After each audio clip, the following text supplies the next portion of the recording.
Hey, ¿qué onda? ¿Cómo están, gente? El día de hoy les tengo un nuevo episodio. Así es como lo escuchan, el día de hoy tenemos un nuevo episodio. Tengo una invitada aquí, la cual acabo de conocer, para platicar un poco sobre ciencias de la comunicación. Entonces dejo que ella se presente y empezamos con la plática. Bueno, hola, ¿qué tal? ¿Cómo están? Un gusto estar en este emprendimiento tan interesante que acabo de conocer. Mi nombre es Eliana Gillette. Soy uruguaya, como lo delata mi acento. Y soy reportera ya hace unos 10, 11 años. Soy reportera freelance, trabajo independiente. Y bueno, tengo 6 aquí en México dedicándome a eso también. Sí, eso como estábamos platicando hace rato, de que pues ya llevas tiempo, entonces 6 años aquí en México y 11 más o menos estás diciendo que pues es entrevistando gente, haciendo tus proyectos dentro de las comunicaciones, pero yo lo que sí, la única pregunta que sí tenía, porque nunca quise hacer como muchas preguntas sobre todo lo que conlleva, porque sí es como Siempre está llevar. bueno tener algo para disparar la charla para que vaya hacia algún lado. A ver, ¿cuál es tu pregunta única? Mi única pregunta era, ¿cómo te sentiste en tu primera entrevista o cuando entrevistaste a una persona por primera vez? Nerviosa y la cagué, creo, hice algo mal. Eh, no recuerdo la primera entrevista, porque sí empecé a hacerlo estudiando en la Universidad de la República, la Universidad Pública del Uruguay.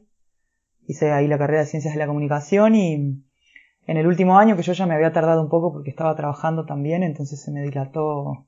De los 4 que eran, yo lo hice como en 6. Pero al final había. Los últimos 3 años estuve, 2 años, estuve participando de un emprendimiento que empezaba justo entonces, que se llamaba La Sala de Redacción, que de hecho fui una de las generación que fundó ese medio, que es el medio de la licenciatura, que ahora se mantiene, es un portal. Luego te comparto también el link para que la gente lo pueda ver y conocer. Todo lo que se escribe ahí lo hacen estudiantes de comunicación de la carrera. Y es Vale. bien interesante. Por eso, pero entonces había empezado a hacer entrevistas en la escuela. Y, y no recuerdo bien cuál fue, pero recuerdo la primera publicación. Que es esto que te digo lo que más recuerdo fue que yo me formé en un semanario impreso. Entonces la imprenta tiene horarios y los pliegos tienen que ir a ciertos horarios. Y recuerdo que mandé mi nota como a las 7 de la tarde de un jueves y pues obviamente que el editor me cagoteó y me dijo que solo se publicaba porque había otra nota en la página que. Mi primera nota eran 3.000 caracteres, una columnita muy sencilla sobre un paro que había habido sobre la central sindical. Me acuerdo perfectamente de la nota. Y el jefe de redacción, no, el editor que tenía en ese momento me dijo que no volviera a mandar tarde, básicamente. No me lo dijo así amablemente, Sí, no, dudo que haya sido amable en ese momento. pero aprendí. Y a veces hasta cuando uno trabaja como con deadlines, horarios y sobre todo cuando empezás a ser parte de cadenas de producción, de información y que hay otras personas que están haciendo su parte y bueno, todo más o menos tiene que ir encajado para que salga, empezás a ser mucho más responsable y consciente del uso del tiempo, sobre todo, o en publicaciones del espacio, los caracteres. Porque si un editor te dice tenés 12.000 caracteres y vos mandás 18.000, pues el que va a recortar va a ser el editor y va a recortar como él quiera. Sí, no, ya al fin de cuentas tú tienes, no sé, con esos 18.000 caracteres que tú estás mandando, ya estás expresando todo lo que tú querías expresar. Pero el editor al ver que tú te pasaste lo va a recortar y ya a lo mejor no queda como tú querías. Entonces sí Exactamente. es esa parte como muy importante. Pero sí, como bien dices, cuando ya hay más gente de por medio, es importante con los tiempos. Yo hay veces en las que subo esto según yo lo subo a mediodía y hay episodios que han salido hasta las 8 de la noche porque yo estoy como de, sí, ahorita lo edito. O bueno, ahorita le hago su portada. O bueno, ahorita le pongo todo. O ahorita lo subo. Entonces como que sí. Por eso siempre es mejor, creo yo, en mi opinión personal y en mi experiencia profesional, que es mejor trabajar con gente, con otras personas. porque complementan el trabajo, también le hacen a uno bajarse un poco su propio ego, que a veces es un poco grande, sobre todo en la gente que está vinculada a la comunicación, que tiene mucho acceso a muchas cosas, a mucha información, que eso a veces hace que uno se pierda un poco. Y tener un compañero alrededor que le diga a uno, pues no tienes razón, es un ejercicio importantísimo. Y porque sale mejor.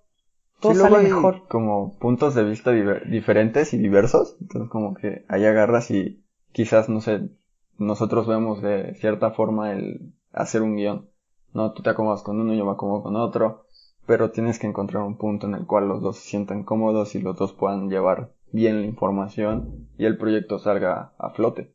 Sí, o sea, también es un proceso de formativo de aprender a cooperar con otras personas en la producción, y sobre todo porque la información tiene una regla básica que está hecha para circular, como el dinero, digo yo. Eh, entonces, es comunitaria por excelencia la información. Solo se completa cuando llega a otra parte y esa persona a su vez puede. Eso es mucho más claro ahora con Internet y las posibilidades que dan las redes sociales, que casi todo se habla de compartir.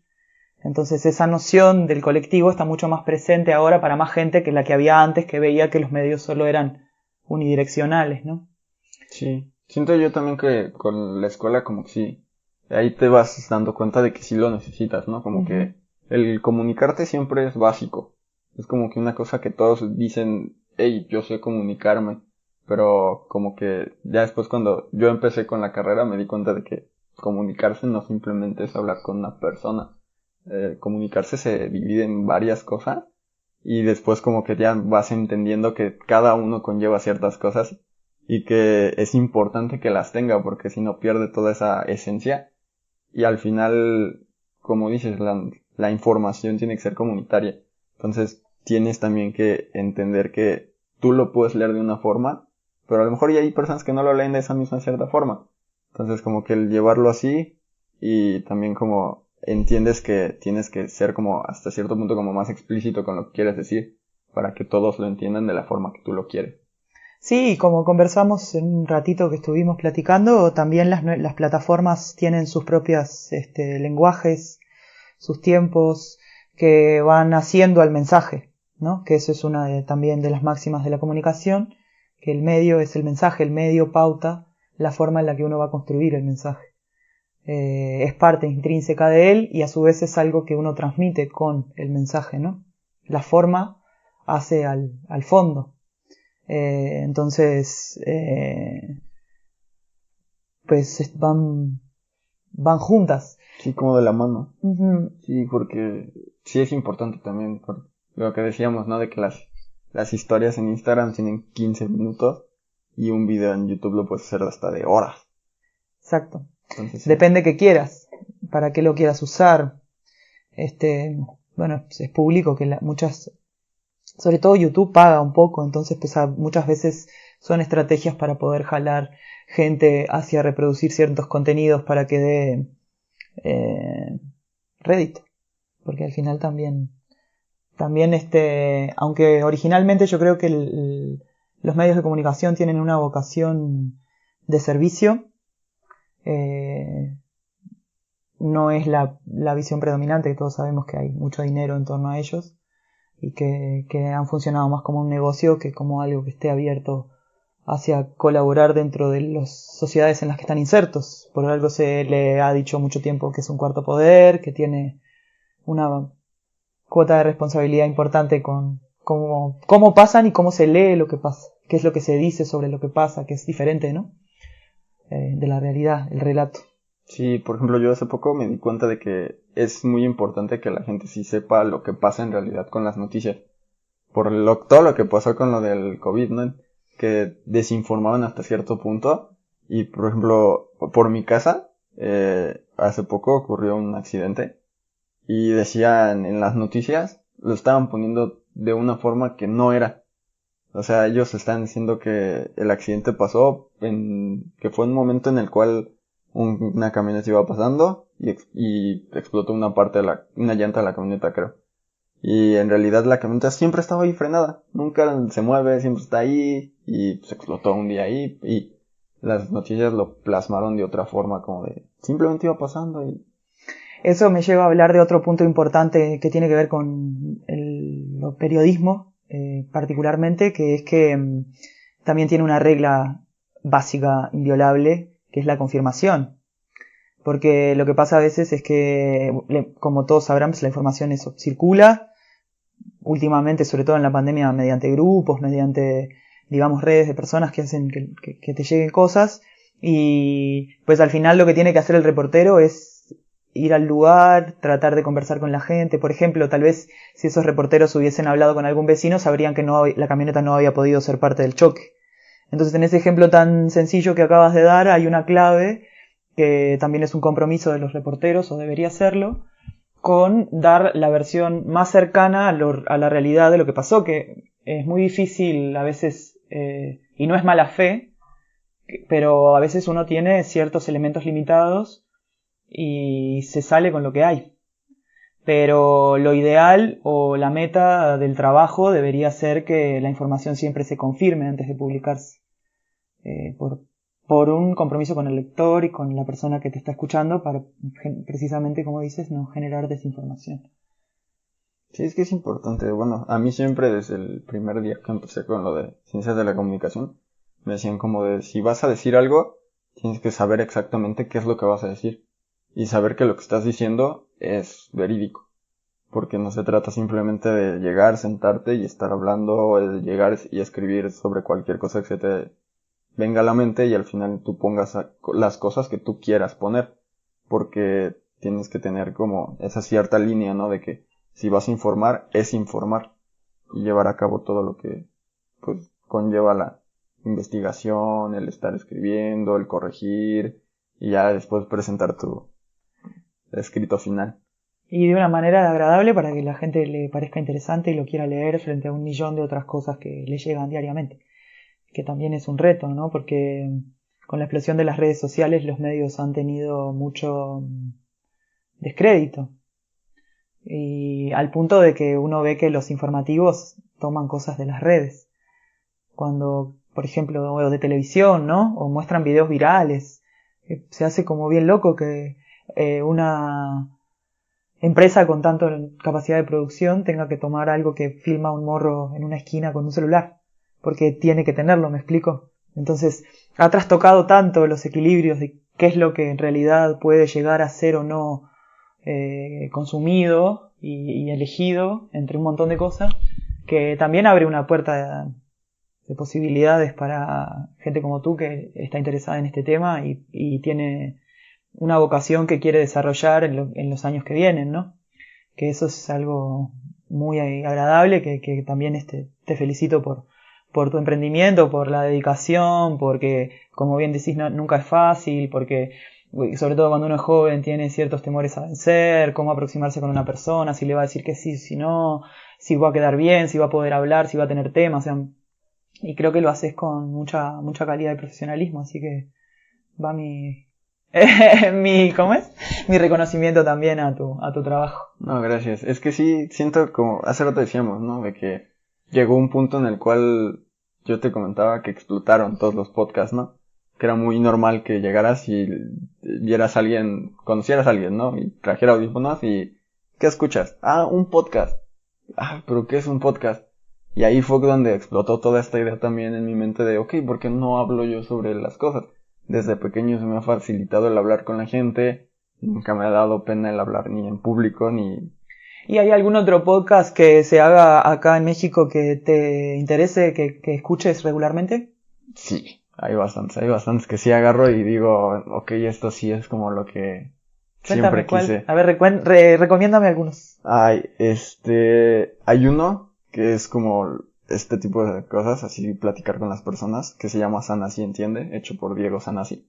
Él simplemente lleva amigos que tiene, que por lo general son como comediantes, músicos, deportistas, y empieza a platicar con ellos, empiezan una plática muy normal, pero ya después él les dice como de, ok, ya, vamos a empezar como con esta parte, y con los comediantes les pregunta, ¿cómo es tu forma de escribir?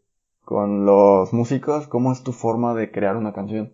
Como para ir entendiendo cómo son sus procesos de las personas y así. Está investigando. Digamos. Ajá, como que dentro de la plática va investigando sobre... Lo podríamos arrobar también para que escuche este podcast sí. en el que lo mencionamos. ¿Y qué más?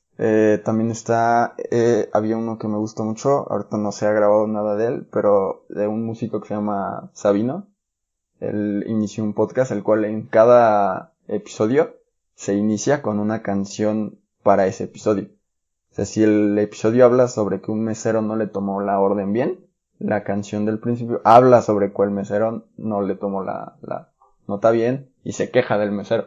O sea, como que él llevó esa parte de su música al podcast y creó intros especiales para cada uno. Que eso fue también lo que después me dije a mí mismo. Es parecido a lo que yo al final digo como de, te recomiendo esta canción.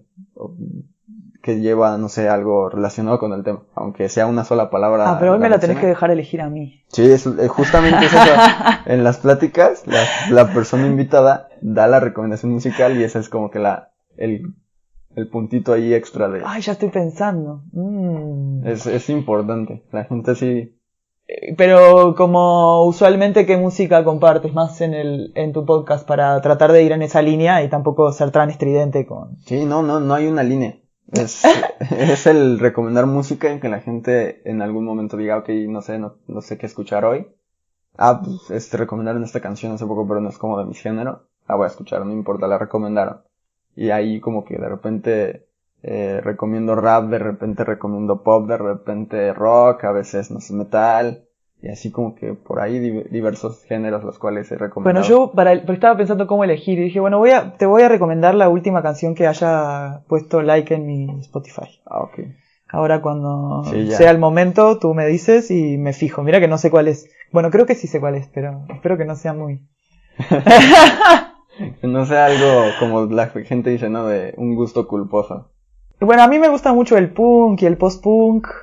Es la música con la que crecí, pero igual me gusta la cumbia y el reggaetón sin pedos, y el rap y un montón de cosas. A esta altura ya de mis 34 años que me cargo, cada vez escucho más música.